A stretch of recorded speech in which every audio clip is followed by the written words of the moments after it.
नमस्कार मेरे भाई। एसएससी एमटीएस एग्जाम, अगर इस एग्जाम की बात की जाए तो इसमें इंग्लिश का पोर्शन ही आपका 50% रहता है, यानी कि एक बहुत बड़ा जो हाथ होता है, आधा आपका जो हाथ रहेगा वो इंग्लिश का रहेगा। तो इंग्लिश की आप अगर सही तरीके से एक सही डायरेक्शन में एक प्रॉपर स्ट्रेटजी के साथ में तैयारी करते हैं तो आप उसमें फुल स्कोर भी कर सकते हैं। दूसरा आपका जो जीके रहता है, जीके में मुश्किल से ही कोई ऐसा बच्चा होता है जो फुल स्कोर कर पाता है, लेकिन इंग्लिश आपका वो सब्जेक्ट रहने वाला है जिसमें आप डेफिनेटली 100% स्कोर कर सकते हैं। और इनके अलावा जो बाकी बचते हैं मैथ्स और रीजनिंग, उनका तो आपका क्वालिफाइंग वाला रहता है। तो इसीलिए आपका इंग्लिश की जो इंपॉर्टेंस है ना वो बहुत ज़्यादा बढ़ जाती है इसी वजह से। तो आज की हम इस वीडियो में डिस्कस करने वाले इंग्लिश का एक ऐसा स्टडी प्लान या फिर स्ट्रेटेजी बोल सकते हैं जिसको फॉलो करके आप क्या कर सकते हैं, 100% स्कोर कर सकते हैं अगर आप मेहनत से डेडिकेशन से तैयारी करते हैं। तो आज की इस वीडियो को स्टार्ट करते हैं भाई। अगर इंग्लिश को देखा जाए तो हम क्या करते हैं, नॉर्मली 4 पार्ट्स में उसको डिवाइड करते हैं।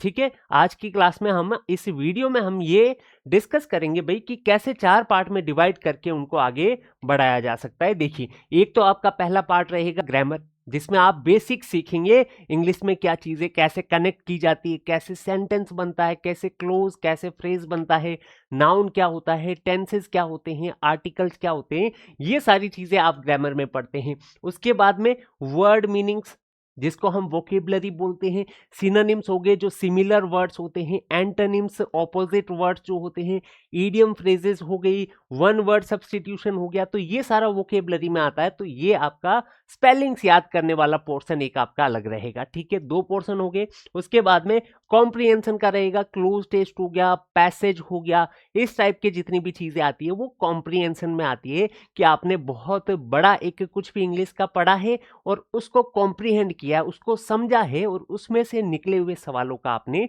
जवाब दिया है। तो ये कब होगा आपका सही तरीके से तैयार, जब आपकी ग्रामर और वोकेबलरी दोनों पे कमांड अच्छी बन चुकी होगी। देन नेक्स्ट इन्हीं में से निकल के एक पोर्शन आता है आपका सेंटेंस करेक्शन या सेंटेंस इंप्रूवमेंट वाला, सेंटेंस एरर वाला पोर्शन हमने अलग रखा है। तो अब इन सारी चीजों को कैसे तैयार करना है इस बारे में चर्चा करते हैं आज कि भाई गेम चेंजर आपका स्टडी प्लान क्या रह सकता है। ठीक है, तो एक गेम चेंजर हमने लिखा है, इसका मतलब क्या, देखो आपको बहुत सारे वीडियोस मिलेंगे यूट्यूब पे या कहीं पे भी आप देखोगे, कोई बताएगा कि 60 दिन में क्रैक कर लीजिए, 90 दिन में क्रैक कर लीजिए। मैं आपको ऐसी स्ट्रेटजी बताने वाला हूं जिसको आप हर महीने फॉलो कर सकते हैं, उसको बार बार कर सकते हैं। अगर आपको टाइम मिलता है 30 दिन का तो आप उसको अप्लाई कर सकते हैं। वापस अगर 60 दिन का टाइम मिलता है तो उसी चीज को आप रिपीट कर सकते हैं। अगर 90 दिन का मिल रहा है तो उसको ट्रिपल भी कर सकते हैं। तो ये आप अपने अकॉर्डिंग क्या कर सकते हैं, ढाल सकते हैं इस प्लान को। तो ये आपके लिए बहुत बड़ा प्लस पॉइंट हो जाएगा अगर आप इसको फॉलो करते हैं तो। ठीक है भाई, तो सबसे पहला जो आप फर्स्ट मंथ जो आपका 30 दिन का जो स्टडी प्लान रहने वाला है उसकी अगर बात करें तो 4 वीक में उसको बांट के चलते हैं। पहला वीक जो आपका रहेगा वो रहेगा ग्रामर फाउंडेशन को तैयार करना, ग्रामर के बेसिक्स को बहुत अच्छी तरीके से तैयार करना कि आगे आपको कभी भी दिक्कत नहीं हो। ठीक है ना, तो देखो छोटे छोटे क्या होते हैं ना आइडियाज तो हमें पहले से होते हैं। नाउन क्या होता है, प्रोनाउन क्या होता है, हम 10th पढ़ के आए हैं, 12th पढ़ के आए हैं, काफी बच्चे हैं इस तरीके के जिनको इंग्लिश के बारे में आइडिया तो है क्या होता है, लेकिन एक प्रॉपर वे में उन्होंने पढ़ाई नहीं करी है, जिसकी वजह से उनके नंबर नहीं आ रहे हैं ज्यादा या फिर बिल्कुल ही कम आ रहे हैं। ठीक है ना, तो आप क्या करेंगे, सबसे पहले अगर बात की जाए ग्रामर में तो उसके जो पार्ट्स ऑफ स्पीच की बात करें, नाउन, प्रोनाउन, वर्ब, ये सारी जितनी भी चीजें होती है, प्रीपोजिशन, कंजंक्शन, इन सब पे अच्छे से फोकस करेंगे, सारी चीजों को समझ के चलेंगे। फिर आप टेंसेस को समझेंगे, आर्टिकल्स को समझेंगे। तो आर्टिकल्स भी इसी का हिस्सा होता है, अलग से लिखा है क्योंकि इसका रोल जो होता है ना वो बड़ा यूनिक, बहुत प्यारा होता है, तो इसको अच्छे से पढ़ना जरूरी है।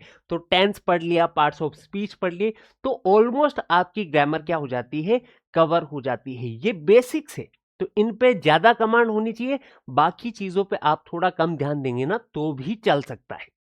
ठीक है, देन उसके बाद में जो बहुत इंपॉर्टेंट पार्ट इस वीक 1 का रहने वाला है वो है कि आपको डेली प्रैक्टिस लगानी पड़ेगी। डेली के आपको क्वेश्चंस फिक्स सेट करने हैं। एक अपना टारगेट सेट कर लीजिए कि 20 क्वेश्चन हो गए या फिर 30, मैं अपने हिसाब से जितना कर सकता हूं उतने क्वेश्चंस तो मैं डेली के डेली लगाऊंगा। कुछ भी हो जाए, पड़ोस में शादी चल रही है, यहाँ पे कुछ हो रहा है, वहां पे कुछ हो रहा है, किसी की बर्थडे पार्टी है, लेकिन मुझे अपने 25 सवाल 30 सवाल करके ही वहां पे जाना है। ये डेली का आपका टारगेट सेट होना चाहिए, तभी ये स्ट्रेटेजी, ये प्लान आपका काम करने वाला है मेरे भाई। डेडिकेशन होना ही चाहिए आप में, अगर आपको एक सीट लेनी, एक सिलेक्शन वाला ठप्पा लगवाना है तो। आई बात समझ में? फिर नेक्स्ट होता है रिवाइज थ्रू शॉर्ट नोट्स। मतलब कोई भी चैप्टर आप पढ़ रहे हैं, मान लीजिए आपने 10th चैप्टर पढ़ा है तो उसके नोट्स बनाएंगे। फिर आपको क्या करना है, जब उसको वापस रिवाइज करेंगे ना, तो उसके शॉर्ट्स नोट जो है, आपके शॉर्ट नोट्स, वो आपके पास में होनी चाहिए। अगर वो है तो आप जल्दी से उन चीजों का रिवाइज कर सकते हैं, उनका रिवीजन कर सकते हैं। फटाफट देखा एक बार कि ये चीजें मैंने पढ़ी है, इस टॉपिक में थोड़ी सी यहाँ पे मुझे गड़बड़ी लग रही है, तो वो वापस जाके आप पढ़ सकते हो। तो इस तरीके का आपको आइडिया यहाँ से मिलता रहेगा। तो ये आपका फर्स्ट वीक का प्लान होने वाला है कि डेली के आपको 30 क्वेश्चन 25 क्वेश्चन जितने आपके सेट होते हैं वो लगाने हैं, और साथ साथ में आपको पढ़ते रहना है, बेसिक्स को आपको स्ट्रॉन्ग करते रहना है। ठीक है, फिर उसके बाद में हम बढ़ेंगे। सेकेंड वीक जो आपका रहने वाला है वो रहेगा वोकेबलरी पे फोकस्ड। ठीक है, वोकेबलरी पे बहुत अच्छे से ध्यान देंगे कि हमने एक टारगेट सेट किया है। यहां पे भी देखो वोकेबलरी में क्या होता है, यहाँ पे सिनोनिम्स देखने को मिलेंगे, एंटोनिम्स हो गए, वन वर्ड सब्स्टिट्यूशन हो गया, आपका पूरी एक लाइन के लिए जो वन वर्ड दिया जाता है, वो सारी चीजें। तो आप बोलोगे सर ये तो हमने पढ़ रखा है काफी चीजें, लेकिन जो एग्जामिनेशन में आती है ना, वो वोकेबलरी थोड़ी अलग होती है। तो उसके लिए आपको क्या करना पड़ेगा ना, फिक्स एक टारगेट सेट करना पड़ेगा कि मैं 10 नए वर्ड डेली करूंगा। ठीक है, आप अपने हिसाब से 5 कर सकते हैं, 15 कर सकते हैं, देखो अपनी अपनी कैपेसिटी के अकॉर्डिंग। ठीक है, हद से ज्यादा लोगे ना तो फॉलो नहीं कर पाओगे, और बहुत कम लिया तो सिलेबस कवर नहीं होगा। आई बात समझ में? तो एक कैपेसिटी को बढ़िया से जांच के फिर फिक्स सेट करना है कि जैसे सिनोनिम के 5 डेली पढ़ूंगा, ठीक है, एंटोनिम के 5 डेली पढ़ूंगा, वन वर्ड सब्स्टिट्यूशन के 5 डेली पढ़ूंगा, इडियम फ्रेजेस के 5 डेली पढ़ूंगा। इस तरीके से आपने एक टारगेट सेट कर लिया है, तो वो सारे वर्ड्स आपको डेली करने।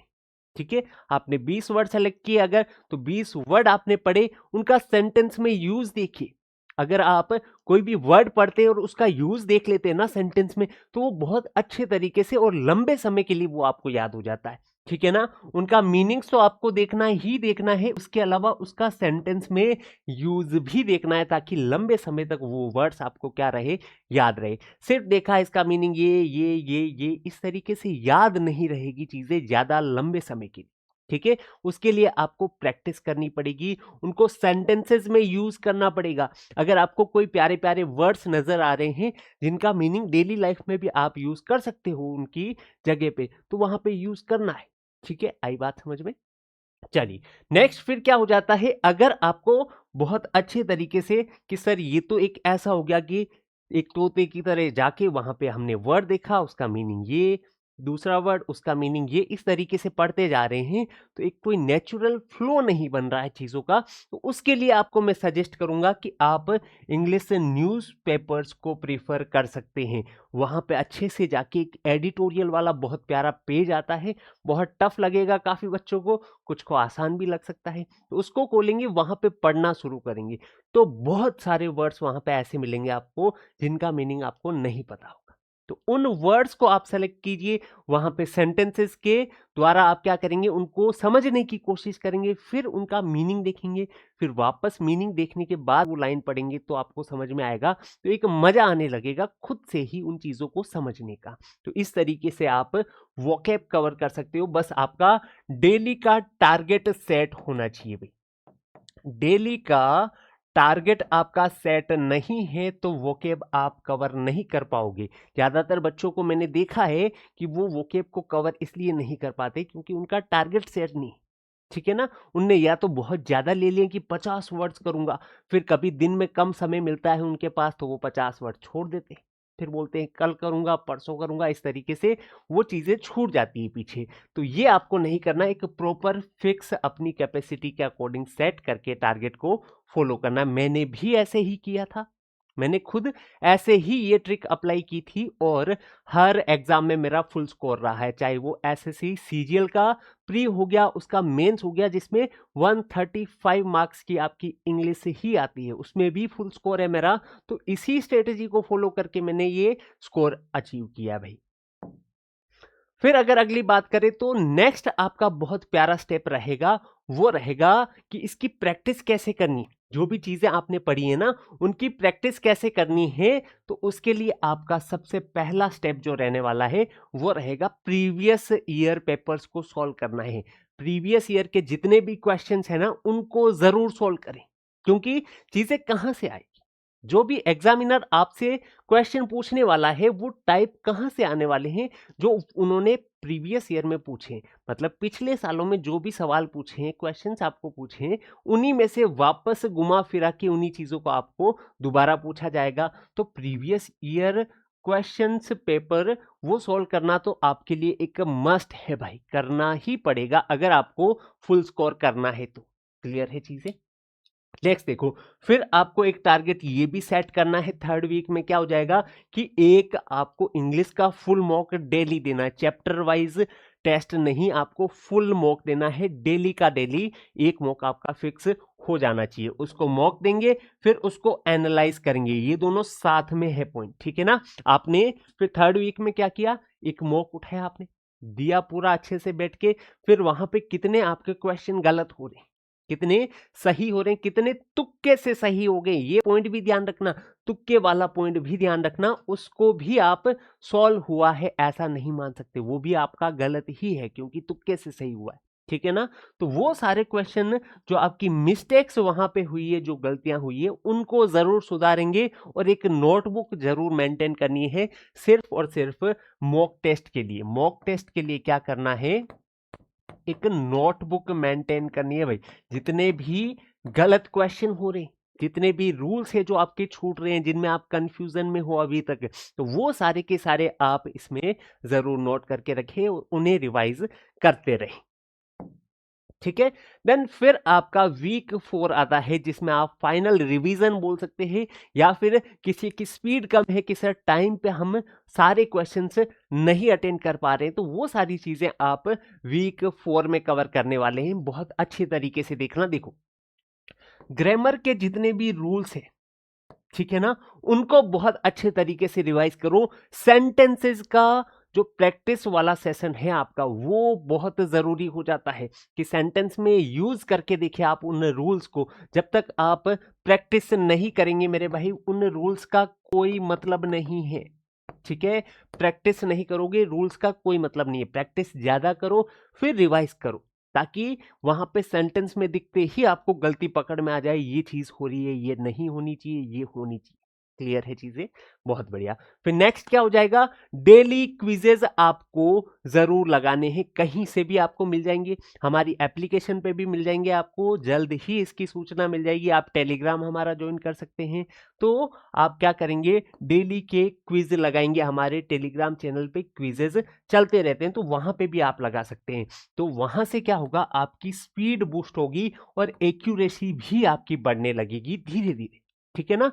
तो एक मैं सभी बच्चों को ये बताना चाहूंगा कि जब भी आप टेस्ट देते, कोई क्विज लगाते हैं, तो एक बहुत ही बड़ा फैक्टर काम ये करता है कि बच्चे बहुत जल्दी डीमोटिवेटेड हो जाते हैं, ठीक है। उनको लगता है कि बहुत कम स्कोर किया मैंने, क्या होगा। तो भाई ऐसा कभी नहीं सोचना है, जितनी ज्यादा गलतियां हो उतना अच्छा है आपके लिए, उतनी ज्यादा चीजें आप सीख सकते हो। अभी भी आप में सीखने की चीजें बची हुई है, आती हुई चीजों को गलत कर रहे हो ना, तब दिक्कत है, वहां पे रुक के सोचने की आपको जरूरत है। क्लियर है चीजें? बहुत बढ़िया। फिर बात आती है कि जब आप प्रैक्टिस लगाते हैं, क्विज लगाते हैं या मॉक टेस्ट लगाते हैं, तब आपको पता लगेगा कि ये एरिया जो है ना, वो मेरा बहुत ज्यादा वीक है। या तो आपको वन वर्ड में दिक्कत होगी, एंटोनिम में दिक्कत हो सकती है, या फिर ग्रामर का पर्टिकुलर कोई टॉपिक हो सकता है जिसमें से आपके क्वेश्चन आने पे हमेशा गलत होते हैं। तो उन एरियाज को आपको स्पेशली कवर करना है इस वीक में। क्लियर है चीजें? तो ये हो गया आपका 1 महीने का शेड्यूल। ठीक है, अब इसको आप क्या कर सकते हैं, अपने हिसाब से डाल सकते हैं। अगर आपके पास में क्या है, 60 दिन है, तो आप इसको डबल कर सकते हैं। अगर 90 दिन है तो इसको ट्रिपल कर सकते हैं। उन्हीं चीजों को रिपीट करते रहे। जैसे कि अगर आपके पास में मान लीजिए 3 महीने हैं, 90 दिन है, ठीक है, तो आप क्या करेंगे, पहले हफ्ते में ये करेंगे, फिर 4 वीक का वो शेड्यूल हो गया। पूरा सिलेबस कवर करो ये जरूरी नहीं है जब ज्यादा टाइम है तो, ठीक है ना। पहले वीक में आपने ये किया तो 4 वीक का ये सिलसिला चल गया। फिर वापस ग्रामर वाला सेक्शन आएगा जब 30 दिन हो गए, फिर वापस आएगा, तो आप उन 30 दिनों में फिर से ये फॉलो करेंगे, फिर अगले 30 दिनों में वापस से फॉलो करेंगे। तो सोच के देखो कितनी अच्छी आपकी इंग्लिश हो जाने वाली है। और ये जो स्कोर है 50% आपका रहने वाला इंग्लिश का, कैसे आप अचीव कर सकते हो बहुत अच्छे तरीके से 100% एक्यूरेसी के साथ में। तो प्रैक्टिस की जो मैंने बात की थी उसके लिए मैं बता दूं, आप हमारा चैनल जरूर ज्वाइन करें। इस पे हम क्विजेस भी डालते रहते हैं और इस पे जल्द ही आपको एक सूचना मिलेगी कि भाई हमारा जो एप्लीकेशन है वो कब लॉन्च कर रहे हैं। वहां पे आप मॉक टेस्ट वगैरह भी फ्री में लगा पाओगे भाई, ठीक है। अब बात कर लेते हैं कि 100% अगर स्कोर करना है तो कौन सी चीजें जो है फिक्स याद रखनी है, उसके अलावा कोई भी गलती आपसे नहीं होगी। देखो, डेली का आपको 15 मिनट तो इंग्लिश का कोई ना कोई टॉपिक पढ़ना ही पड़ेगा, ठीक है। कुछ भी हो रहा है, मैं बोल रहा हूं पहले वीक में मान लीजिए कोई ऐसा इंसिडेंट हो गया कि आप बहुत ज्यादा बिजी हो गए, बुक से दूर हैं, तो फोन में निकाल के देख लीजिए। 15 मिनट तो डेली पढ़ना है, रेगुलरिटी आपकी बनी रहनी चाहिए। एक दिन भी आप चूक रहे हो ना तो बहुत गलत कर रहे हो, अपने साथ में आप बहुत बड़ा अन्याय कर रहे हो मेरे भाई। दूसरा है कि डिफिकल्ट वर्ड या रूल्स के लिए आपको एक नोटबुक जरूर मेंटेन करनी है। ये मैंने बताया था, मॉक टेस्ट लगाते हो तब भी ये यूज आएगी। और अगर बहुत ज्यादा डिफिकल्ट वर्ड्स या डिफिकल्ट रूल्स आपको पहले से लगे, उसमें भी वे यूज आ जाएगी आपकी, ठीक है। फिर आप क्या करोगे, इसके PYQ लगाओगे, ठीक है। And fourth and most important point है कि कंसिस्टेंसी आपकी बनी रहनी चाहिए। एक दिन भी आपको नहीं चूकना है अगर आपको 100% स्कोर करना है। और आप कर सकते हो क्योंकि मैंने भी किया है और मैंने यही प्लान फॉलो किया था, तो आप भी जरूर कर सकते हैं, ठीक है भाई। तो ऑल द बेस्ट सभी बच्चों को, बहुत अच्छे से तैयारी करो सभी बच्चों को, बेस्ट ऑफ लक भाई। तो आज के इस वीडियो में इतना ही। कमेंट सेक्शन में जरूर बताना कौन सी चीजें आपको पसंद आई है और किस तरह का वीडियो आप अगला देखना चाहते हैं। Thank you.